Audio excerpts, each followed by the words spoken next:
नमस्कार दोस्तों, DD red के एक और रिएक्शन वीडियो में आप सभी का स्वागत है। मैं हूं आलोक। तो आज जो वीडियो लेकर आया हूं वो वीडियो है डेली स्वैग का और इसका टाइटल है Russia to India in 10 days, Putin announces rail link. अच्छा जी, चलिए देखते हैं भाई कि इस खबर पर पाकिस्तान की जनता जो है वो क्या कहती है। सर एक सवाल यहाँ पर पूछना चाहूँगा। कभी आपने अपनी हिस्ट्री के अंदर कोई पाकिस्तान के तारीख का ऐसा कोई पॉलिटिशियन देखा हो जो पाकिस्तान के मफाद के लिए आया हो? आपने ये ईमानदारी से, पूरी ईमानदारी से बात बतानी है। अगर कोई पाकिस्तान की मफाद के लिए आया था तो उसके दौर में पाकिस्तान परवान क्यों नहीं चढ़ा? क्यों नहीं हम तरक्की की तरफ गए? आप अगर इंडिया की भी बात करेंगे सर, वो 90s के टाइम के बाद, 90s के टाइम के अंदर सर उनके भी हालात हमारे जैसे नहीं थे, लेकिन खराब के दाने पर थे। 90s के टाइम पे हमारी इकोनॉमी ज़्यादा अच्छी थी उनसे, लेकिन उन्होंने अपने आप को इतना स्टेबल किया, दुनिया की 5वीं बड़ी मैशत बन गई, आज दूसरी तीसरी बनने जा रहे हैं। यहाँ मैं ये बात कहूँगा, जब तक आप सियासतदानों के अंदर मुहिब्बे वतनी पैदा नहीं करेंगे। आपने पहली बात ये की कि कोई सियासतदान ऐसा देखा, सियासतदान मेरी यानी कि 37-38 साल मेरी एज हो चुकी है, मैंने देखा अभी तक कोई ऐसा, यानी कि वादे करते लोग देखें, वादे इतने बड़े बड़े, उसके बाद जो है ना वो ढेर होते देखें।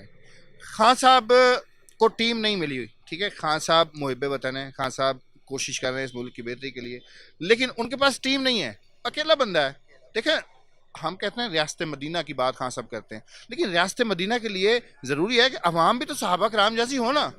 लेकिन हम में से हर बंदा तो चोरी और डाके उसमें जिसका जहाँ दाल लगता है वो लगा लेता है। और फिर हम बात करें जनाब रियासत मदीना क्या खान साहब अकेले करने से नहीं आएगी, हम सब मिलकर एफर्ट्स करेंगे। यहाँ पर एक 70 साल आदमी है जिसको 2 मरतबा गोलियां भी लग चुकी हैं, और आप देख रहे हैं कि 70 साल पाकिस्तान की एज की हायर लिमिट है। इसके बाद पाकिस्तान में इतनी एज लिमिट भी नहीं है कि जिंदा रह सके मजीद। और 70 साल के आदमी को घसीटते हुए लेके जा रहे हैं रेंजर्स। सर कुछ भी हो सकता है, एक आदमी के ऊपर इनकलाब आ सकते हैं, फॉर एग्जाम्पल के इलेक्शन भी जीत जाते हैं। अगर कुछ इस तरह की सिचुएशन होती, इमरान खान साहब नहीं रहते, तो क्या तब्दीली आएगी? क्या हम मदीना रियासत बनाने में कामयाब होंगे? पीछे आप नजर घुमा के देखेंगे, वही सियासतदान है जो इस मुल्क को 75 सालों से लूटते हुए आ रहे हैं। ऐसे इसमें कोई शक कि नहीं है? बिल्कुल इसमें कोई शक नहीं है। अल्लाह ताला खान साहब को ज़िंदगी दे और खान साहब को ज़िंदगी यानी कि नवाजने के बाद खान साहब से वो काम करवाए जिसके लिए खान साहब आए हैं, जिससे हम उससे ही हमारे मुल्क की, क्योंकि खान साहब इदारों के खिलाफ नहीं है, खान साहब इदारों को चाहते हैं कि अपनी अपनी डायरेक्शन सीधी कर लें। अगर खान साहब ने गवर्नमेंट, खान साहब तो अपना काम कर रहे हैं, जिस काम के लिए वो आए हैं वो काम खान साहब बहुत जबरदस्त तरीके से कर रहे हैं। खान साहब आए हैं पाकिस्तान को मटियामेट करने, और वो पाकिस्तान को मटियामेट कर चुके हैं, और रही सही कसर वो पूरी कर देंगे अगले 6 महीने से 8 महीने। बस आप वेट कीजिए, तब देखिए। बचाना होती है, जब वो गिर रही थी उस वक्त इनसे समझौता कर लेता, जहांगीर तरीन से समझौता कर लेता, अलीम खान से समझौता कर लेता, तो गवर्नमेंट बच जानी थी। हालांकि वो चल के गए थे, आपको पता है, वो बनी गाला गए थे, अलीम खान, जहांगीर तरीन, वो सब बनी गाला गए थे, लेकिन खान साहब ने उनसे समझौता नहीं किया। क्यों? खान साहब ने अपना बंदा, जो बाबर अवान के ऊपर एलिगेशन लगा, बाबर अवान को पहले कहा कि आप सरेंडर करो। बाबर अवान ने रिजाइन किया लॉ मिनिस्ट्री से, उसके बाद जब वो क्लियर हुआ तो उसके बाद फिर आए। आज तक ऐसे किसी बंदे, बाकी जमातों को आप देख लें, वो सब इकट्ठे हो जाते हैं। मतलब हम एक बात मैं और कहूँगा, हमारे यहाँ जो शरीफ बंदा वो बुज़दिल, जो करप्ट बंदा वो दिलेर है। क्यों? करप्ट बंदा एक दूसरे को बहुत ज़्यादा सपोर्ट करता है, शरीफ बंदा हम कहते हैं यार, बस जुबान से कहते हैं बहुत बुरा हुआ है, बुरा बस। और करप्ट बंदा एक दूसरे को जुबान से नहीं, वो प्रैक्टिकल करके दिखाता है, वो पार्टी को नहीं देखता कि ये नून लीग या पीटीआई, वो जनाब फिर एक दूसरे को बचाने के लिए निकल पड़ते हैं। बहुत शुक्रिया सर, बहुत अच्छा लगा आपसे बात करके, मेरी ऑडियंस को भी यकीनन लगा होगा। Thank you so much nice to talk with you. बहुत शुक्रिया आपका, थैंक यू। अस्सलाम वालेकुम। वालेकुम सलाम। सर कैसे हैं आप? अल्लाह पाक का शुक्र है। सर नाम आपका? उमर फारूक। क्या करते हैं? सर मैं लॉयर हूँ बाई प्रोफेशन। माशाल्लाह सर, वेरी नाइस। सर कैसे सूरत हाल देख रहे हैं मुल्क का? एक लॉयर होने की वजह से आपको पूरी हिस्ट्री तो पता होगी। क्या आपने कभी पीछे, आपके जितना आपने एक्सपीरियंस है, जितना आपके पास इल्म है, क्या कभी मुल्क की ये इस तरह की सिचुएशन पैदा हुई थी जो आज है? देखिए, ये आप सही फरमा रहे हैं, पाकिस्तान की हिस्ट्री में ऐसा जो है 9 मई। यार एक बात कहना चाहता हूँ, इस वीडियो का टाइटल तो है कि Russia to India in 10 days, Putin announces rail link. लेकिन अभी तक इस वीडियो में ऐसा कोई सवाल नहीं आया, ऐसी कोई बात नहीं हुई। ये तो मतलब एक तरह से बरगलाने वाला हो गया मामला। मैं तो ये सोच कर आया था कि भाई नई खबर है, इस पर देखा जाए, ये तो इसमें कुछ और ही मामला चल रहा है। पता नहीं, देखते हैं। जो है ये बहुत दुख भरा दिन था। पाकिस्तान की हिस्ट्री में ऐसा कभी नहीं हुआ। और जो हमारी यादगार शोहदा की यादगारें थी, और ये जो जना हूस था, इसकी जो बेरहमती हुई है, ये पूरे पाकिस्तान की हिस्ट्री में ऐसा नहीं हुआ। ये जो शहीद हैं, ये हमारा प्राइड हैं, हमारा प्राउड हैं, और इनकी अज़मत का सिर्फ उस वक्त पता चलता है जब ये आप सियाचन ग्लेशियर में जाएं, बुर्ज पास में जाएं, जहाँ पे इंसानी खून को जमा देने वाली ठंड होती है, बर्फ़बारी होती है। वहाँ पे हमारे ये जो नौजवान हैं, हमारी अफवाज के सिपाही जो हैं, वहाँ पे आधा आधा जिस्म इनका बर्फ़ में ढका होता है, और ये पाकिस्तान की हिफाजत के लिए चाक आपने जहाँ पर कोर कमांडर के हाउस की बात की, तो कोर कमांडर हाउस तो सर जब जिन्ना के टाइम के अंदर ही उसको कोर कमांडर हाउस का क्या करार दिया गया था। जना साहब ने कोर्ट के अंदर केस दायर किया हुआ था कि मेरा घर है, मुझे वापस दिया जाए। तो इस आप एक लॉयर है, आपको तो इस चीज़ के बारे में इन्फॉर्मेशन तो होगी। मैं बिल्कुल, जहाँ तक according to my knowledge, may be right और रॉन्ग, ये क्या हज़रत क़ायद आज़म मोहम्मद अली जना का घर था। उसके बाद अभी ये पार्टीशन नहीं हुई थी, तो उनसे ये जो अंग्रेज़ उस वक्त का था, उसने किराए पर ये लिया, अंग्रेज़ सरकार ने किराए पर लिया। उसके बाद फिर पाकिस्तान माजरे वजूद में आ गया। इसके बाद माफ़ी चाहता इसके बाद पाकिस्तान बनने के बाद इतना अरसा क़ायद आज़म मोहम्मद अली जना, जो हमारे फाउंडिंग फादर थे, वो जिंदा ही नहीं रहे। जब पाकिस्तान बन गया तो उन्होंने इसको परस्यू ही नहीं किया। इसलिए परस्यू नहीं किया, ये पूरा मुल्क उनका घर था। ये एक जना हाउस की बात नहीं है, ये पूरा पाकिस्तान जब उनका था तो उनको केस दायर करवाने की क्या जरूरत पड़ी? देखिए, केस का जहाँ तक मेरे नॉलेज में है कि बाद में कोई लिटिगेशन शुरू हुई होगी, लेकिन क़ायद आज़म मोहम्मद अली जना अकॉर्डिंग टू माई नॉलेज खुद रिलिंक्विश कर गए थे कि वो एक अजीम इंसान थे। उन्होंने एक वतन को आज़ाद कराया था। उनके सामने ये बहुत कम इशू था। उन्होंने तो अपनी पूरी ज़िंदगी जो वकालत है। According to your knowledge is not good. वकील साहब, your knowledge is not good.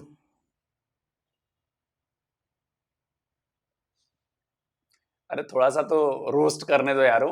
अब इस पर भी कुछ मत कहने लगना कि यार आप वो कर रहे हो। अरे थोड़ी सी रोस्टिंग कर रहा हूँ, हंसी मजाक, मजे लो। उस वक्त अरूज पर थी, उन्होंने पाकिस्तान की बनाने की खातिर उसको भी मद्देनज़र नहीं रखा। ये घर, ये जो है क़ायद आज़म मोहम्मद अली जना का, ये हमारे सामने एक अज़मत की निशानी थी। सिर्फ लाहौर की आबादी है 2 करोड़, इसमें से तकरीबन 2 से 2.5 हज़ार जो शर पसंद नासिर हैं, उन्होंने जाके वहाँ पे दावा बोला है। बाकी पूरी जो आवाम है उसने उनके साथ बिल्कुल डिस्टेंस पे चले गए हैं। अब आइन और कानून के मुताबिक विद ड्यू प्रोसेस लॉ जो है अपना रास्ता बना लेगा, और कानून के मुताबिक उनको सजाएं मिलेगी। इवन के जो बड़ी लीडरशिप है इमरान खान साहब ने, उन्होंने भी ये कहा है कि ये मेरे कारकुन नहीं थे जिन्होंने वहाँ पे जना हाउस पे दावा बोला है, या जिन्होंने शोहदा के जो मुजस्मे थे उनकी भी हुर्मती की है। वो तो खुद उनसे अलग हो गए हैं। और फवाद चौधरी का रिसेंटली बयान था, पाकिस्तान फौज पाकिस्तान ये पहले हैं, उसके बाद हमारी पॉलिटिशियन बाद में है। बिल्कुल सही सर। एक और सवाल आपसे पूछना चाहूंगा कि अब डेवलपमेंट की थोड़ी सी बातचीत कर लेते हैं। सर डेवलपमेंट के लिहाज से अगर बात की जाए तो सर हम 1947 से लेके अभी तक आपको क्या लगता है कि हम कुछ ऐसी चीज़ें हमने डेवलप कर ली कि जो दुनिया को बता सके कि भाई हमने ये चीज़ें बना ली है? क्या अगर रेलवे निज़ाम की अगर बात करें, या अगर आप किसी भी सेक्टर के अंदर बात करें, क्या हम दुनिया को बता सकते हैं कि हमने ये सेक्टर डेवलप किया, हमने क्या सेक्टर डेवलप किया? देखें, ओवरऑल पाकिस्तान की आबादी इस वक्त 23 करोड़ के लगभग है। ये एक बड़ी आबादी वाले जो मुल्क होता है, इसमें कुछ वैक्यूम रह जाते हैं, कुछ खला भी होते हैं। देखें, आपकी ये जो आबादी है, ये थिक पॉपुलेशन है, जो पंजाब है, जो जनूबी पंजाब है। इसके बाद जो आप शुमाली पंजाब की तरफ, इसमें जनूबी पंजाब की तरफ जाएंगे तो वहाँ पे इतनी थिक पॉपुलेशन नहीं है। आप बलूचिस्तान को लीजिए, आप गिलगित बल्तिस्तान को लीजिए, KPK को लीजिए, इसके ये जो इलाके हैं, ये इसमें जो एक रिसेंटली जो पिछले 15-20 साल में रिसेंटली आपके पास जो तरक्की हुई है, देखिए पाकिस्तान ने अपने आप को, ये जो इलेक्ट्रिसिटी है इसमें पाकिस्तान ने खुद मुख्तियार किया है अपने आप को। अब हमारी जो कंजम्पशन है वो 22,000 मेगावाट है और हमारी प्रोडक्शन भी राउंड अबाउट है। उसके बाद लाहौर से कराची तक ये जो बहुत बड़ी तवील मोटरवे बन चुकी है। उसके बाद लाहौर से इस्लामाबाद तक एक रास्ते ठीक हैं। हज़ारा मोटरवे बन चुकी है, वहाँ पे टनल बन चुके हैं। और बिजली पाकिस्तान में रहती नहीं है। जब खुद मुख्तियारी हो गई है, इसका मतलब ये हुआ कि भाई जितनी बिजली की जरूरत आपको है उतनी बिजली आप पैदा कर रहे हो, तो शहर आपके अंधेरे में क्यों रहते हैं? ये क्यों कहा जाता है कि भैया 9-10 बजे के बाद जो है वो लाइट बंद करो, बिजली काट दो, मार्केट बंद करो, दुकानें बंद करो? वकील साहब, आप होमवर्क ठीक से करके नहीं आए, पेपर्स आपने पढ़े नहीं है ढंग से, फैक्ट्स आप लेकर नहीं आए, तो आपकी जो नॉलेज है ना, नॉलेज थोड़ी सी गड़बड़ है।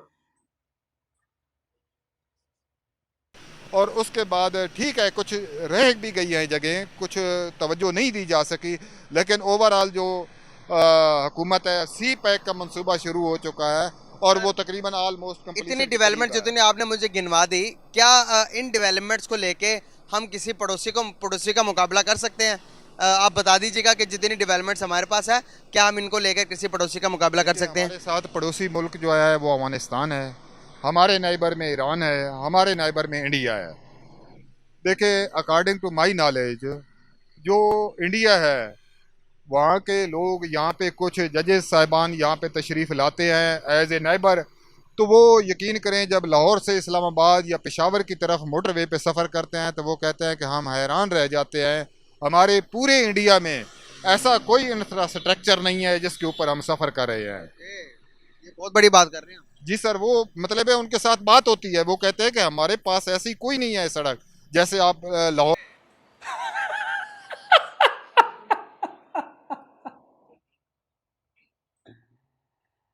अरे वकील साहब, क्या कह रहे हैं आप? कुछ पता है आपको? केस हार गए आप।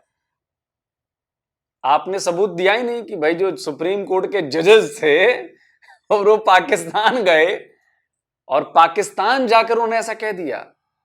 वही पाकिस्तानियों की पुरानी आदत, व्हाट्सएप पे फॉरवर्ड आया, उसको मान लिया कि यही खुदा का लिखा हुआ ये कलाम है, बस यही सच है।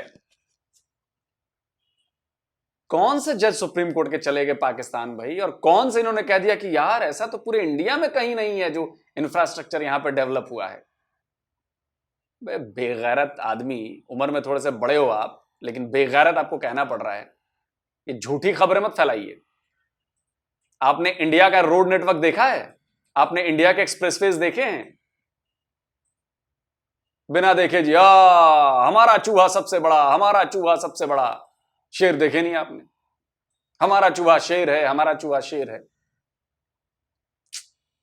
इसीलिए पाकिस्तानियों पर बड़ी दुनिया हंसती है भाई साहब। बात से पेशावर जा रहे हैं, इस्लामाबाद जा रहे हैं, अब हज़ारा मोटरवे बन गई है, 7-7 किलोमीटर की टनल बनाई गई हैं, जहाँ 2-2 घंटे टाइम कंज्यूम होता था जाते हुए, वहाँ पे अब 4 से 5 मिनट में आप उन टनल में से, एबटाबाद की 2 टनल है, मानसेरा टनल है। आप कहाँ से हैं बेसिकली?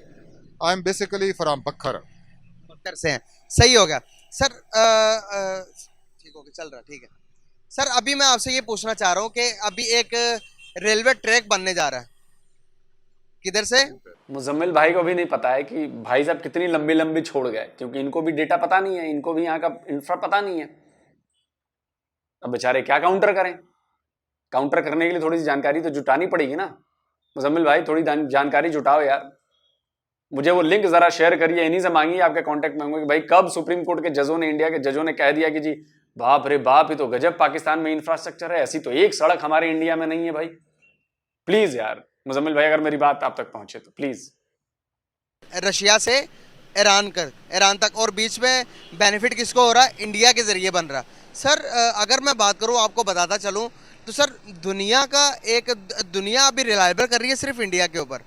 क्या वजूहत? अगर मैं बात करूं, दुबई, सऊदी अरेबिया चाहते हैं कि इंडिया के साथ मिलकर काम करें। अगर मैं बात करूं, अफगानिस्तान के अंदर इंडिया ने बिलियन ऑफ डॉलर्स की इन्वेस्टमेंट की हुई है।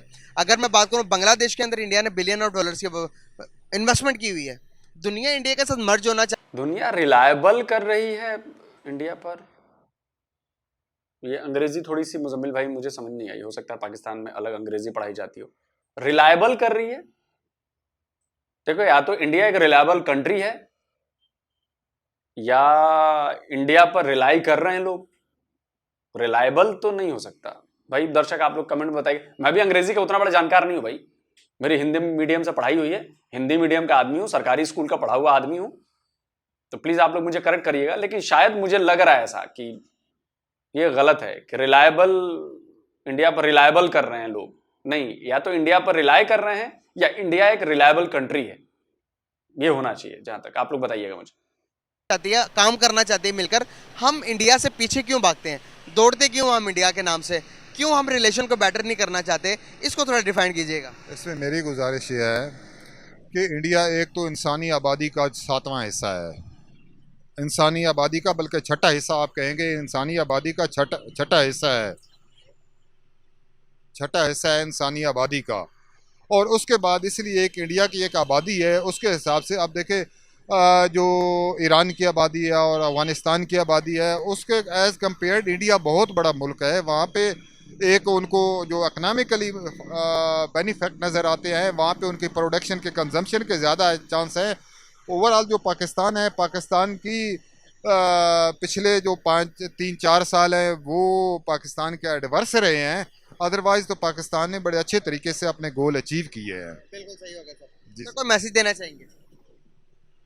पाकिस्तान के साथ हमें मोहब्बत करनी चाहिए। पाकिस्तान की फ़ौज हमारा प्राइड है, पाकिस्तान की फ़ौज हमारा प्राउड है, और हमें पाकिस्तान के साथ लायल रहना चाहिए। इंशाअल्लाह फ्यूचर पाकिस्तान की कौम का है और पाकिस्तान का है। बहुत शुक्रिया सर, बहुत अच्छा लगा बात है।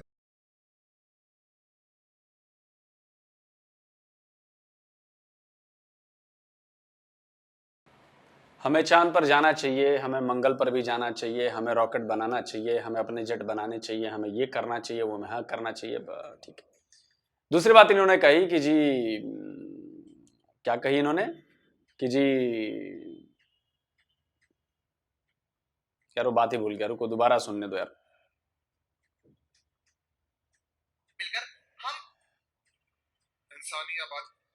हाँ, इन्होंने कहा कि जी आबादी बहुत बड़ी है और वहां पर कंजप्शन बहुत ज्यादा है। तो जनाब ये बताइए कि उस आबादी को चलने के लिए सड़कें भी तो देनी होंगी, उस आबादी को चलने के लिए ट्रेनें भी तो देनी होंगी, उस आबादी को रोजगार भी तो देना होगा, उस आबादी को खिलाना भी तो होगा। ये कहां से आएगा? और जब आपने बात आबादी की कर ही दी है सर, तो मेरी नॉलेज के मुताबिक पाकिस्तान दुनिया का छठा या 7वां सबसे बड़ी आबादी वाला मुल्क बन गया है जी। इस दुनिया में करीब 200 देश हैं और उनमें से आप छठे या 7वें नंबर पर आते हो आबादी के मुकाबले। चलिए मान लिया, तो आपके यहां की मार्केट कहां है भाई? इंडिया से थोड़ा बहुत तो आपके यहां होना चाहिए ना। आपके यहां कंजम्पशन नहीं है, दुनिया के आप टॉप 10 में आते हो भाई आबादी के मामले में, और मैं गारंटी दे रहा हूं कि बहुत जल्दी आगे आने वाले 10 साल में आप बहुतों को पार कर जाओगे, क्योंकि सब ऊपर वाले की देन है और वो हो रहा है पाकिस्तान में जबरदस्त तरीके से। तो पाकिस्तान में इन्वेस्टमेंट क्यों नहीं आ रही? और जापान कौन सा आबादी के लिहाज से बड़ा देश है कि वहां पे इतनी इन्वेस्टमेंट है और वो डेवलप हो गया? आप बताइए। वियतनाम, सऊदी अरब, यूएई, कितनी आबादी है इनकी? साउथ कोरिया, कितनी आबादी है इनकी? जर्मनी, कितनी आबादी है इनकी? जब आप एक तरफ आप ये देखते हैं ना कि इतनी बड़ी आबादी है, तो उनके लिए आप सोचो, खाना पीना, रहना, घूमना, रोजगार, नौकरी, रोड, सड़क, ट्रेन, हवाई जहाज, सब देना पड़ेगा भाई। उसके लिए खर्चा करना पड़ता है, बहुत खर्चा होता है। छोटा परिवार सुखी, अच्छा आप में तो कॉन्सेप्ट ही नहीं है ना छोटा परिवार सुखी परिवार, वो तो सब खैर आप क्या जाने। खैर, तो कुल जमा बात यह है कि आप जिसकी बात कर रहे हैं ना, Russia to India in 10 days announces rail link. अब ये तो पता नहीं अब कहां से खबर आपने उड़ाई है, आई डोंट नो। लेकिन देखिए, इंडिया और रशिया, ईरान और इसके साथ ही 6-7 कंट्रीज और हैं, उसमें अजरबैजान भी है। इन सब ने मिलकर एक कॉरिडोर बनाया है, international north south transport corridor, और वो तैयार हो चुका है। उसमें रेलवे लाइन भी है, उसमें सी रूट भी है, उसमें सड़क का रोड रूट भी है। और आप हैरान करेंगे कि 6 महीने पहले शायद मॉस्को से माल का आना मुंबई पहुंच चुका है, जो मॉस्को से चला था माल रशिया से। और धीरे धीरे अब ये कॉरिडोर जो है वो ईरान, अजरबैजान, इंडिया और भी 2-4 और मुल्क हैं, 6, उन सब मिलकर ये कारोबार चालू हो चुका है जी। थोड़ा बहुत काम बाकी है, वो भी काम बहुत जल्दी पूरा हो जाएगा। ईरान ने करीब करीब अपना काम पूरा कर लिया है, रशिया ने तो पूरा कर ही लिया है, बीच के कुछ हैं वो पूरे होने हैं, और वो काम चालू हो चुका है। माल इधर से आ भी रहा है और माल इधर से जा भी रहा है, तो लिंक हो गए हैं, रशिया और इंडिया लिंक हो चुके हैं। हमने पाकिस्तान को थोड़ा साइड कर दिया, घुमा लिया हमने, ट्रेन का रूट जो ना घुमा लिया हमने, ईरान से होके आगे भाई चलो। और अभी तो मिडिल ईस्ट में हम पहुंच रहे हैं, वहां के रेल नेटवर्क में, जिसमें सऊदीया भी है, इंडिया भी है और यूएई भी है शायद, वहां पर रेल नेटवर्क बनाएंगे, एकदम बड़ा रेल नेटवर्क, समझ रहे हैं आप। तो आपके मालिकों के यहां पहुंच गए हम, तो आप तो खैर वैसे ही साइड में हो ना। सुन के बाद बड़ी बुरी लग रही है, चुभ रही होगी यार, ये इंडियन आदमी ना बड़ा नश्तर की तरह इसकी बातें चुभती हैं। इसीलिए बोल रहा हूं मैं, हम इसलिए बोल रहे हैं क्योंकि हम करके दिखाते हैं, आपकी तरह झाल नहीं बजाते हैं और हवाई किले नहीं बनाते हैं कि जी इंडिया के सुप्रीम कोर्ट के जज हमारे यहां आए और उन्होंने जब देखा मेरी नॉलेज के मुताबिक कि ऐसी सड़क तो हमारे इंडिया में भी नहीं है, हम तो गड्ढों में चलते हैं, ऐसा कहना चाहते हैं। मैं आपको कहूंगा कि आइए, आपको मैं इंडिया का वीजा दिलवाता हूं और आइए जरा आपको यहां के सड़कों पर मैं सफर करवाता हूं। जो लोग पाकिस्तान से इंडिया आए थे उनसे जरा पूछ लीजिए, अभी आपके एक बाइकर हैं अबरार हसन या हुसैन, पूरा इंडिया घूमे वो बाइक पर। तो जब लौटे ना तो जरा उनसे पूछिएगा कि यहाँ की सड़कें कैसी हैं। वैसे उनके वीडियोस में आप देख लेंगे तो आपको सड़कें, एक्सप्रेसवेज, हाईवेज सब नजर आएंगे। और बता दीजिए पाकिस्तान में कैसा है। आप लोग का हकीकत से वास्ता ही नहीं रहता, हकीकत से इतना दूर रहते हैं आप लोग। बस व्हाट्सएप आया, आपने उसको अल्लाह का फरमान मान लिया, यही सत्य है, यही सच है, इसके अलावा मुझे कुछ सुनना ही नहीं, फैक्ट चेक करना ही नहीं। इसीलिए आप पर हंसा जाता है। तो आपकी नॉलेज पर हम लाफ कर रहे हैं। जल्दी मिलता हूं एक और नए वीडियो में। नमस्कार, जय हिंद।